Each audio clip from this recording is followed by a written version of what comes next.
अगर थोड़ी सी और इन्फॉर्मेशन रखनी चाहिए थी ना, तो और ज़्यादा अच्छा कर सकते।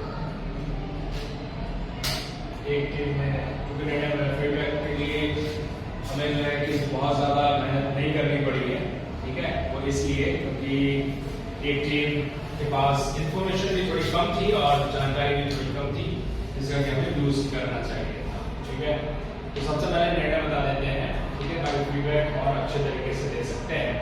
तो निर्णय यह है कि टीम कराती ने जो प्रस्ताव रखा कि यूरोपीय यूनियन के जो देश हैं, यूरोपीय देश अपने एक अलग सैन्य संगठन बनाएंगे, यह प्रस्ताव सदन में पारित है, ठीक है। इसका मतलब है कि पक्ष विजयी है। विषय लिखाइए, विषय कहाँ लिखा हुआ है, आपने लिखा होगा ना, लिखा हुआ है, देखिए सर विषय सबके पास है। इसको मैं सिर्फ एक बार इसलिए पढ़ रहा हूँ ताकि हमें पता चल जाए कि डिबेट में एक्चुअली करनी क्या थी। पक्ष ने भी गलतियां की, लेकिन काम ये था पक्ष को बताना, इसलिए मैं इसलिए एक बार विषय पढ़ रहा हूँ। विषय है कि वर्तमान यूरोपीय देशों का यह सदन नाटो को भंग कर अपना एक अलग सैन्य संगठन बनाएगा, ठीक है। इसमें दो तीन इंपॉर्टेंट शब्द है, जैसे भंग करने की बात है, ठीक है।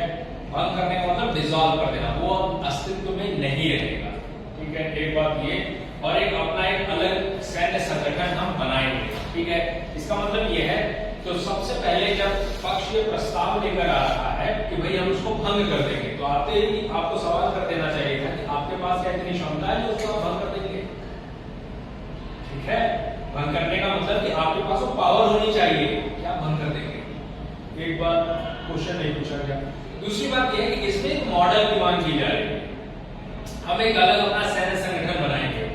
नाटो का एक सैन्य संगठन बना हुआ है, उसकी फंडिंग कैसे होती है, उसके मेंबर कैसे बन सकते हैं, उसका जो मेंबर बनने का जो क्राइटेरिया है, और उसके बाद मेंबर बनने के बाद क्या उसकी पोजीशन में चेंजिंग आ जाती है, सारे क्राइटेरिया लिखे हुए, ठीक है। तो आपको आते ही सिंपल सा ये इनसे मॉडल की डिमांड करनी चाहिए थी, जो कि इन्होंने बहुत स्पष्ट मॉडल नहीं दिया, या मॉडल नहीं दिया, ठीक है। तो बोला कि हम एक अलग संगठन बनाएंगे। कैसे बनाएंगे, कौन सा देश जैसे नाटो में शामिल होने के लिए उसके कुछ क्रेडेंशियल होते होंगे ना, कि कौन देश इसमें शामिल हो सकता है, कौन देश शामिल नहीं हो सकता, ठीक है।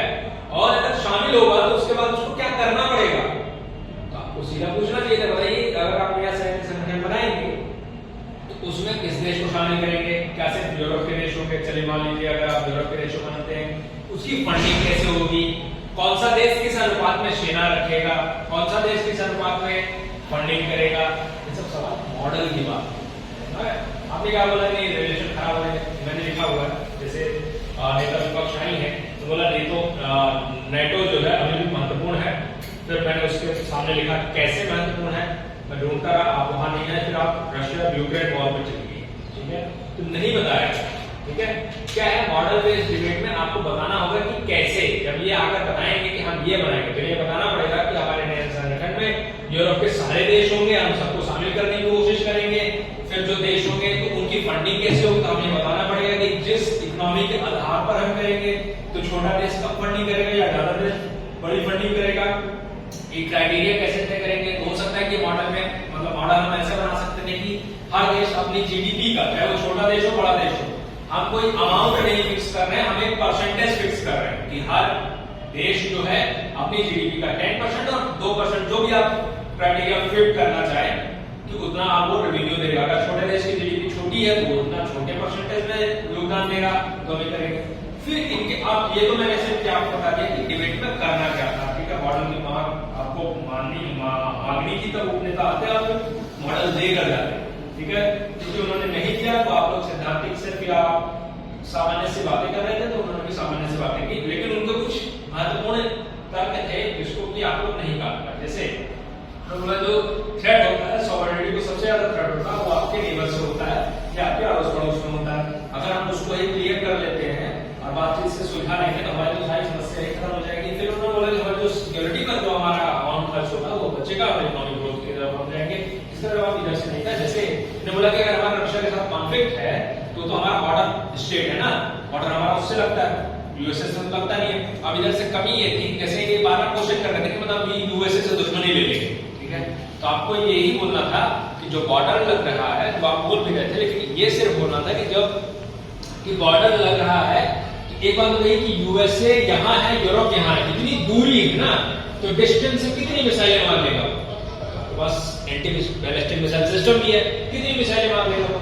और एक इंपॉर्टेंट बात जो कि यूक्रेन को लेकर आने के बाद, जो कि बाद में बहुत क्लियर हुई, अमेरिका यूक्रेन के लिए रशिया से लड़ रहा है, जबकि यूक्रेन रशिया नाटो का पार्ट नहीं है।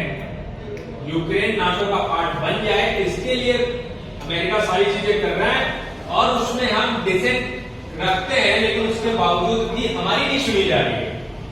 तो जिस डेमोक्रेटिक नेशन या डेमोक्रेटिक वैल्यूज की बात अमेरिका कर रहा हूं, अपने सैन्य संगठन में नहीं सुना, क्योंकि स्वीडन का एग्जांपल आया, कुछ देशों ने विरोध किया, लेकिन फिर वो सदस्य बन गया। तो इस तरीके से जो हेजेमनी वाले पॉइंट है, जो कि आप क्लियर करना चाहिए था और बहुत मजबूती से रखना चाहिए था कि हेजेमनी वाला जो पॉइंट है वो इसमें साबित हो रहा है इस बात से कि जब हमने स्वीडन के एंट्री का विरोध किया, कुछ देशों ने उनकी बात नहीं सुनी गई, और अमेरिका जो कि पावरफुल है उसकी बात सुन ली गई। ठीक है, फिर एक और पॉइंट इनका ये आया था कि अगर आप, चूंकि आपसे पहले क्वेश्चन आंसर में सबसे पहले सीधा सा क्वेश्चन है कि यूएसए सुपर पावर है या नहीं। ठीक है, तो फिर आप जब ये मान लेते हैं कि यूएसए सुपर पावर है, तो ये बताइए कि उसको नाटो की जरूरत ही क्या है? तो फिर वो नाटो की सैन्य देशों को लेकर रशिया से लड़ने चले जा रहा है। ठीक है, इस तरीके की कुछ बात थी जो इनकी बहुत स्ट्रॉन्ग थी, जिसका काट इधर से नहीं आ पा रहा था। ठीक है, फिर एक और मैंने लिखा है, जैसे इकोनॉमिक चल गया, फिर आपने कहा कि हमारे रिलेशन बेहतर हो जाएंगे, कैसे बेहतर हो जाएंगे, यहाँ मैंने लिखा है। और फिर आपने कहा कि स्वीडन ऐड हुआ, लेकिन फिर आप उसमें खुद ही अपने आप को क्लू दे रहे हैं कि नहीं, कुछ देशों ने विरोध भी किया। ठीक है, तो ये कुछ चीजें आपको नहीं करना चाहिए। दूसरा, फिर गोपनीयता विपक्ष आ पाती है, तो आपने कहा कि ईयू पहले संगठन से है, फिर भी उन्हें नाटो को ज्वाइन करना पड़ा क्योंकि उन्हें कुछ मिल रहा था, और ये सारी चीजें। नाटो बना है 1949 में, ठीक है, और ईयू कब बना है? 1991 में बना है। रोम की समिट, रोम में जो समिट हुई, उसके बाद से उन्होंने ऑफिशियली बना। पहले वो आर्थिक कम्युनिटी है ना, ईयू बाद में नाटो के सदस्य को पहले बना थे।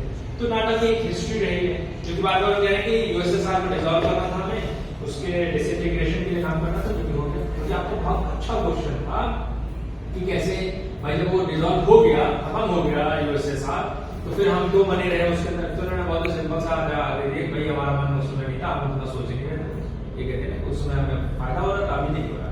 ठीक है, सीधा क्वेश्चन कि अभी क्या हो गया, वर्तमान में ऐसा क्या हो गया जो आप छोड़ने जा रहे हैं? ये प्रस्ताव लेकर आया है ना, सीधा से बोले कि अभी क्या हो गया, सारी चीजें चल रही है। फिर इनके पास जो आर्गुमेंट्स थे, अभी हो क्या गया है कि रूस यूक्रेन वॉर चल रहा है, ऑयल शॉर्टेज हो रही है, ऑयल महंगा हो रहा है, इन्फ्लेशन बढ़ रही है, हमारे देशों में देश के लोगों का आक्रोश है, इसलिए हमें सारी चीजें। तो इन्होंने जो समस्याएं गिनाई, उन समस्याओं को आपने एड्रेस नहीं किया। जैसे महंगाई बढ़ रही है, तेल हमें महंगा मिल रहा है, अमेरिका प्रतिबंध लगा रहा है, हम फिर भी तेल खरीद रहे हैं। इसका मतलब ये है, इससे उनकी बात मजबूत हो रही है, भाई जो बॉर्डर नियरेस्ट जो आपका नेबर है, उसके साथ जो आपके इश्यू है, वो आपके इंटरेस्ट को बहुत ज्यादा इन्फ्लुएंस कर रहे हैं। अगर तेल और गैस महंगी हो रही है, क्या यूएसए आकर हमको तेल और गैस सस्ता दे रहा है? नहीं दे रहा। हम अगर रशिया से रिलेशन अच्छे कर रहे हैं, क्योंकि प्रतिबंध लगा रखे हैं, लेकिन फिर भी हमें उसी से तेल खरीदना पड़ रहा है, क्यों? इन सब चीजों का जो जवाब था वो आप लोगों ने नहीं दिया। इनका जवाब क्या हो सकता है?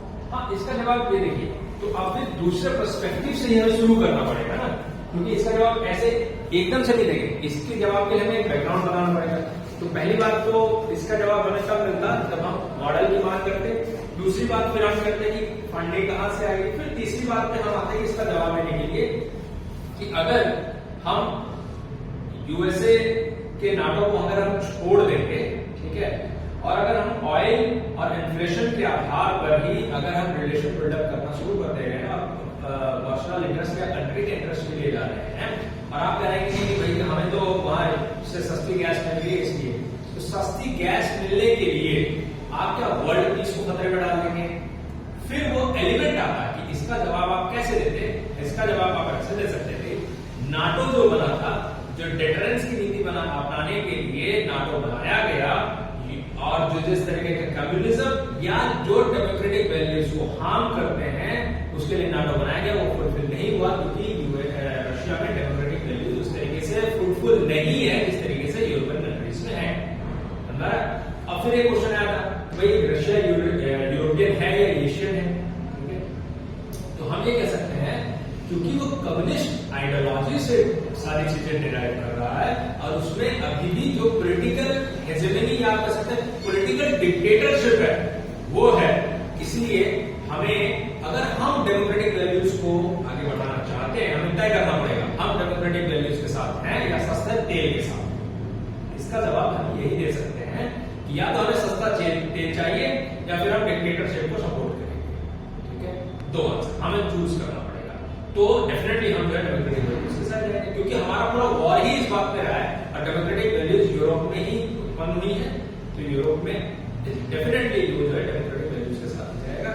इसलिए अगर हमें इन्फ्लेशन बढ़ता है या फिर हमें तेल की ही जरूरत होती है तो हम यूएसए और जो यूएसए का जो सपोर्टर देश है मिडिल ईस्ट में वहां से ले सकते हैं सस्ता तेल गैस क्यों नहीं ले सकते? ईरान से लीजिए, उससे लीजिए, उससे जरूरी थोड़ी कि आप यहाँ से स्वेज नहर से लीजिए आराम से पहुंच जाएगा। ठीक है, काउंटर किया जा सकता है तो सस्ते तेल ये है कि हमने एक सेटअप बना रखा है और रशिया के साथ इसलिए हमें क्योंकि हमने पाइपलाइन बिछा रखी है ना इसलिए हमें सस्ता मिल जा रहा है। अगर हम मिडिल ईस्ट से पाइप बिछा लें यूरोप तक पहुंचने के लिए ग्रीक सबसे नजदीकी देश है बिछा लेगा तो हमको सस्ता मिलने लगेगा। ठीक है, इस तरीके से और कुछ सवाल